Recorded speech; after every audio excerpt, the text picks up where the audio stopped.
अगर तो ये मुज़ाकरात सबोटाज होने हैं ना, तो कोई ना कोई स्केपगोट बनेगा। स्केपगोट से मुराद होती है कुर्बानी का बकरा कोई बनेगा। मेरा ख्याल में हुकूमत पीटीआई की तरफ देखने के बजाय अमेरिका की तरफ देख रही है। पाकिस्तान तहरीक इंसाफ भरपूर ये कोशिश कर रही है कि किसी तरह इमरान खान साहब को इन्विटेशन जो है वो डोनाल्ड ट्रंप की इंतजामिया की जानिब से जरूर मिले। ये जो डोनाल्ड ट्रंप है, इसकी तकरीब हल्फबरदारी में बिलावल भुट्टो जरदारी शिरकत करने जा रहे हैं। हुकूमत को इस बारे में बड़ी परेशानी थी कि अगर ये ना हुआ तो फिर बहुत बड़ी प्रॉब्लम हो जाएगी। मौलाना साहब ने कहा कि इमरान खान की जानिब से मुलाकात के लिए उन्हें कोई बाज़ाब्ता पैगाम नहीं मिला। अस्सलाम वालेकुम नाज़रीन, मैं हूं मंसूर अली खान। अपने डेली चैनल के ऊपर आपको खुशामदीद कहेंगे। नाज़रीन, पिछले 12 घंटे में जो खबरें डेवलप हुई हैं उसको तफसील से बैठ के एनालाइज करेंगे। एक बड़ी खबर भी इस वीलॉग के अंदर शामिल कर। सबसे पहले जरा खेल के मैदान के हवाले से बात कर लें, और वहां पे बड़ा एक सनसनीखेज मैच हुआ। पहला टेस्ट मैच था जनूबी अफ्रीका और पाकिस्तान के दरमियान, लेकिन पाकिस्तान ये टेस्ट मैच 2 विकेटों से हार गया। एंड तक जो है बड़ा इंटरेस्टिंग मैच रहा।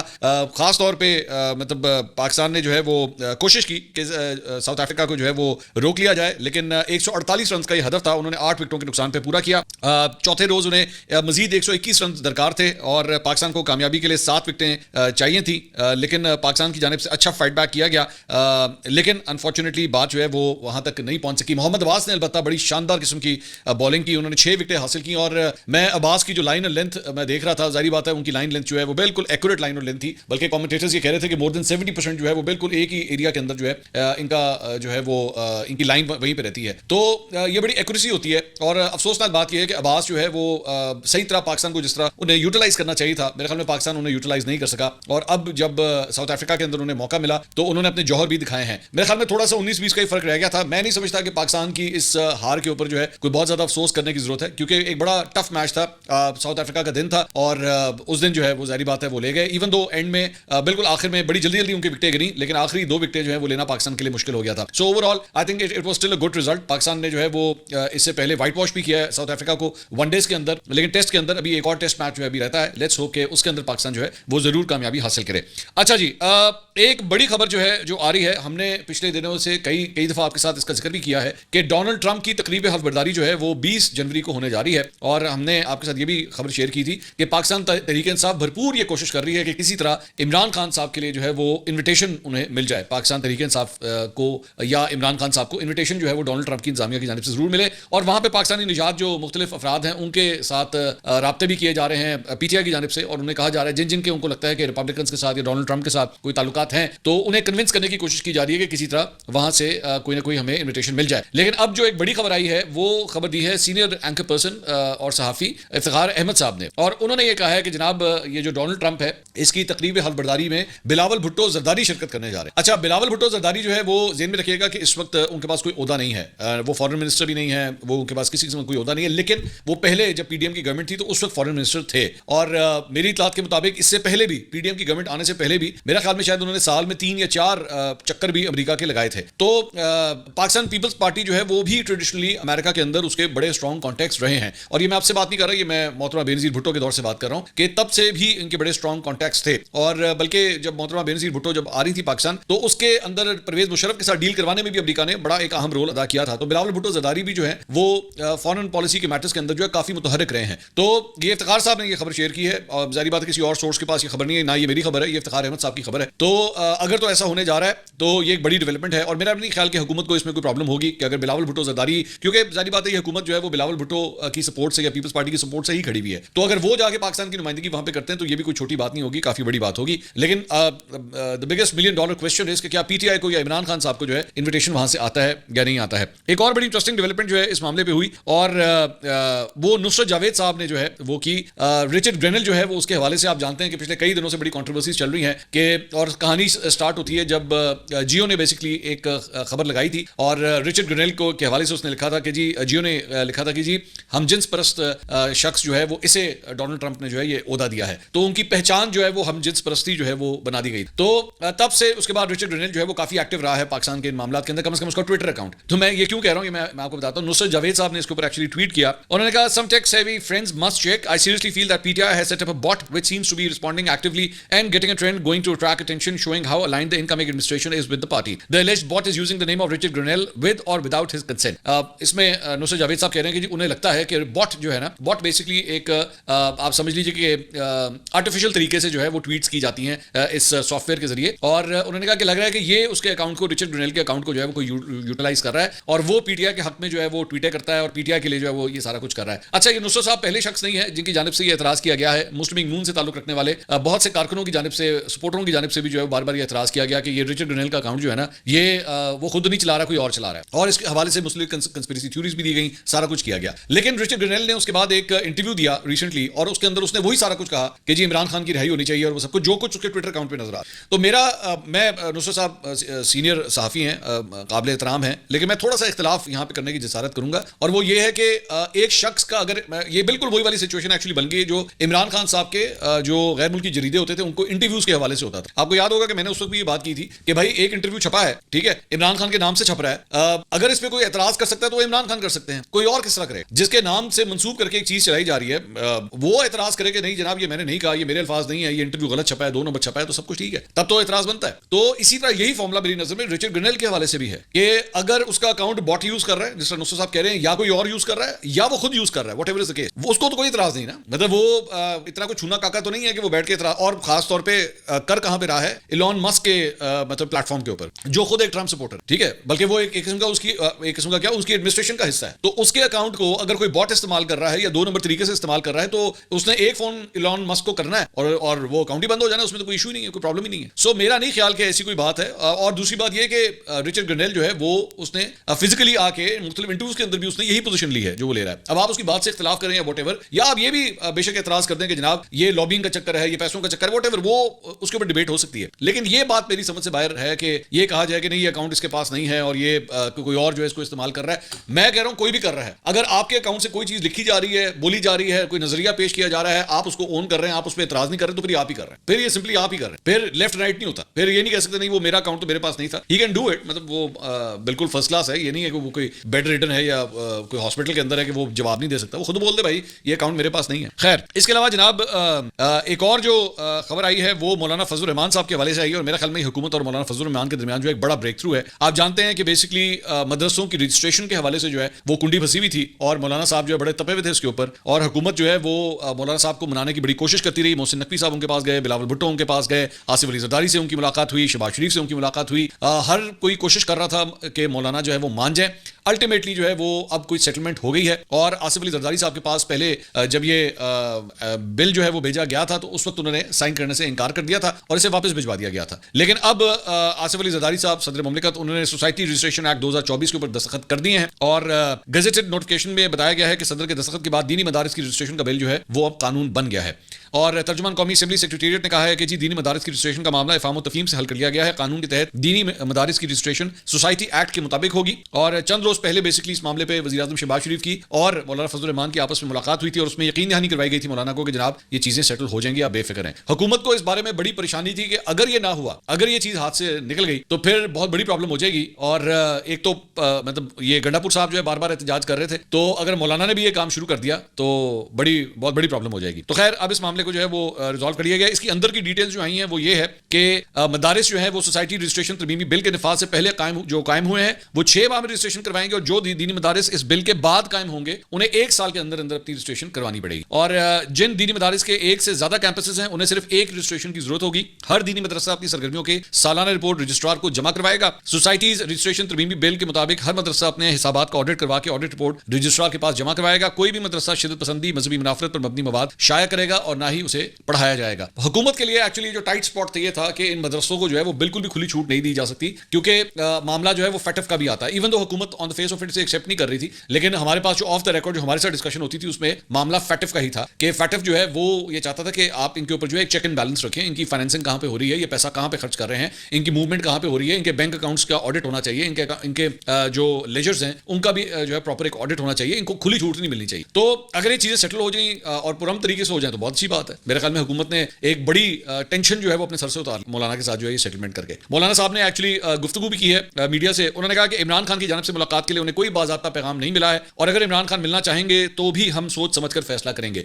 ये बेसिकली पिछले चंद हफ्तों के अंदर जो है ना ये एक चैटर स्टार्ट हुई थी कि शायद मौलाना साहब जो हैं वो या फिर JUIFA की जानिब से कोई जाके इमरान खान साहब से अडियाला जेल में मुलाकात करेगा। 26वीं आईनी तरमीम के बाद ये कुर्बतें जो है वो काफी बढ़ गई थी। तो बाद में जब ये ज्यादा चैटर इसके ऊपर शुरू हुई थी तो JUIFA की जानिब से मुर्तजा साहब जो हैं उन्होंने आके ये बात कही थी कि जनाब पहली बात तो ऐसा कुछ हो नहीं रहा, लेकिन अगर होगा भी तो मेरी ये राय है मौलाना साहब को कि ये मुलाकात जो है वो मौलाना साहब को नहीं करनी चाहिए, बल्कि सेकंड या थर्ड टियर लीडरशिप को जाके जो है वो इमरान खान साहब से मिलना लेना चाहिए। अच्छा, ये बयान भी जो है वो ज्यादा अच्छे तरीके से नहीं लिया गया था PTI के अंदर कि भाई ये क्या बात हुई, मतलब आप हमारे लीडर से जाके सेकंड या थर्ड लीडरशिप मिलेगी। आमतौर पे पार्टी का सरबराह ही पार्टी के सरबराह से मुलाकात करता है, आमतौर पे यही होता है। तो इसलिए अब मेरे ख्याल मौलाना साहब ने भी अभी ये क्लियर कर दिया कि हमारे पास तो इस किस्म की कोई बातचीत ही नहीं है। उन्होंने कहा गिला है कि आम इंतखाबात में हमें लेवल प्लेइंग फील्ड नहीं दी गई, इंतखाबात में कुछ लोग इस्तेमाल हो गए मगर JUI ने इस्तेमाल होने से इनकार किया। 26वीं तरमीम में हमारी जमात ने शख्सियत के बजाय इदारों की मजबूती को मुकद्दम रखा।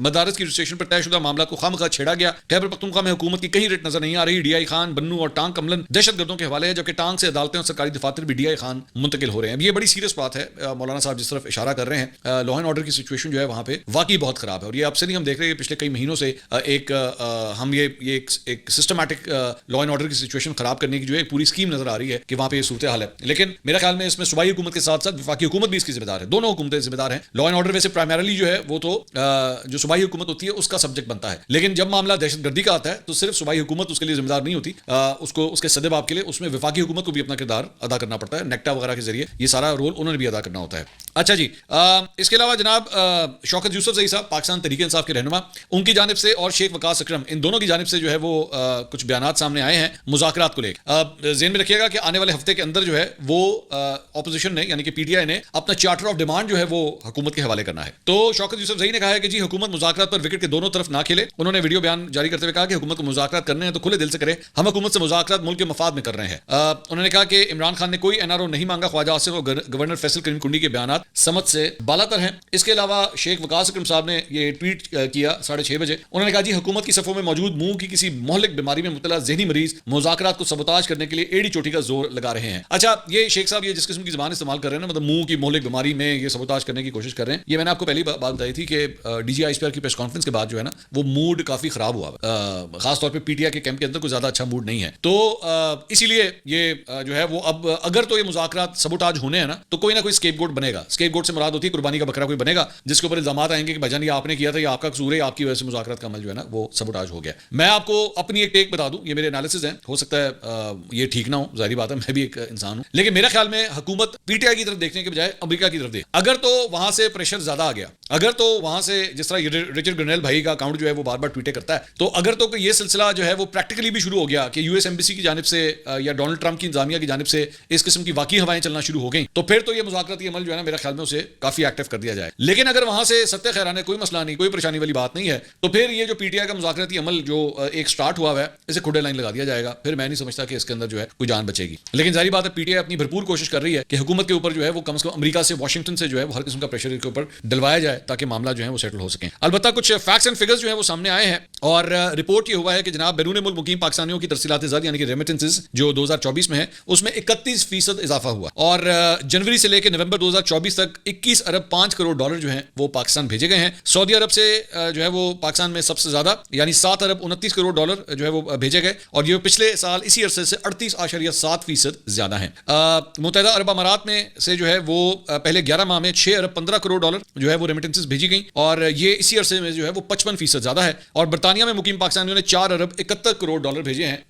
ये अभी जो है वो रिकॉर्ड फिगर्स जो है वो ये सामने आ रहे हैं। लेकिन ये ज़हन में रखिएगा ये नवंबर तक। अब दिसंबर में ये जो पिछला हफ्ता जो गुजर गया है इसी के अंदर पाकिस्तान तहरीक इंसाफ ने कॉल दी है कि जनाब अब आप सिविल नाफरमानी शुरू कर दें और रेमिटेंसेस भेजना जो है वो पाकिस्तान भेजना बंद कर। और उसमें रीजन ये कही जा रही है कि जनाब जो भेजना बंद कर सकते हैं वो भेजना बंद कर दें और जो नहीं रोक सकते यानी जारी बात है जिनका खर्चा पानी सब कुछ चलना है वो जो है वो पैसे जरूर भेज। सो वील हैव टू सी कि दिसंबर के नंबर्स, बल्कि दिसंबर भी एक किस्म का खत्म ही हो गया, मतलब ये अगले हफ्ते जो है वो नया साल और नया महीना जो है वो शुरू हो जाएगा। तो मेरे ख्याल में जनवरी के जो नंबर्स आएंगे ना वो पता लगेगा कि उसमें कितना को फर्क आता है या कितना बड़ा डिप आता है as compared to December and as compared to January 2024। तब सही तरह पता लगेगा कि कितना फर्क आया है पाकिस्तान तहरीक इंसाफ की कॉल पे। मैं नहीं समझता कि ये नंबर्स जो है ये जारी बात है ये रिफ्लेक्ट नहीं करते कि कितना को फर्क पड़ा है। वफाकी वजीर खजाना मोहम्मद औरंगजेब ने प्रेस कॉन्फ्रेंस की।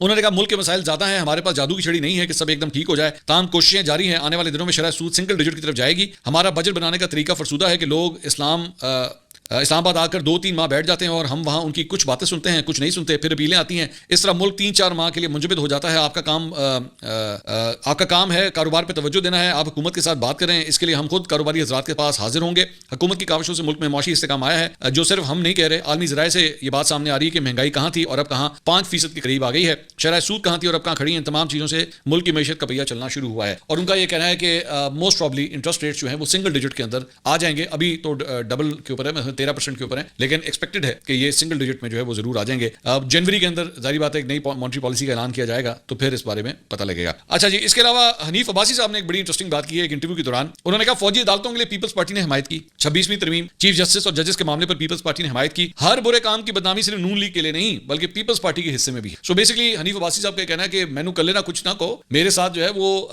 यानी हमारी जमात के साथ जो है वो पीपल्स पार्टी भी सारा ब्लेम जो है वो शेयर कर। हनीफ अब्बासी साहब इस तरह होता नहीं, इस तरह होता नहीं है। मैं जानता हूं कि नून लीग की जारी बात है, लोग जो है वो बहुत क्लास ले रहे हैं, जो कुछ भी हो रहा है लोग नाराज हैं, लेकिन पीपल्स पार्टी ने बड़ा स्मार्टली खेला आपके साथ। उन्होंने आपको वोट भी दिया लेकिन हुकूमत नहीं ली है। तो जब वो कैबिनेट के अंदर नहीं बैठ रहे, जब वो मिनिस्ट्रियां नहीं ले रहे, तो अब जो भी बुराई आएगी वो आपके जिम्मे आएगी, वो पीपल्स पार्टी नहीं लेगी। वो पीपल्स पार्टी क्यों लेगी? तो बाकी आप ख्वाहिशात जारी बात है आप 100 दफा करें, उसमें तो कोई ऐसी बात। एक बड़ी आम खबर जो है वो आई है जनाब यूट्यूबर रजब भट्ट के हवाले से, और खबर ये आई है कि जनाब उनकी सालगिरह की तकरीब थी और वहां पे जो है वो जो गैस वाले गुब्बारे होते हैं उसमें आग लगने से जो है एक धमाका हुआ वहां पे, और उसकी वजह से वहां पे जितने भी लोग मेहमान वहां पे मौजूद थे उनमें खौफ व हिरास फैल गया, और बल्कि बताया जाता है कि रजब भट्ट के कुछ दोस्त जो हैं उन्हें वहां पे चोटें भी आई हैं। सोशल मीडिया के ऊपर बेसिकली ये वीडियो भी काफी वायरल हो रही है, उसमें देखा जा सकता है कि उनकी जो नई नवेली दुल्हन है वो भी वहां पे मौजूद हैं, उनकी फैमिली और दोस्त अहबाब वगैरह वो भी उस फंक्शन में वहां पे मौजूद थे, और केक काटते हुए जो है वो अचानक ये धमाका हुआ है। अच्छा, ये जब ये सब कुछ हो रहा था तो बताया जा रहा है कि रजब भट्ट उस वक्त टिकटॉक के ऊपर जो है वो लाइव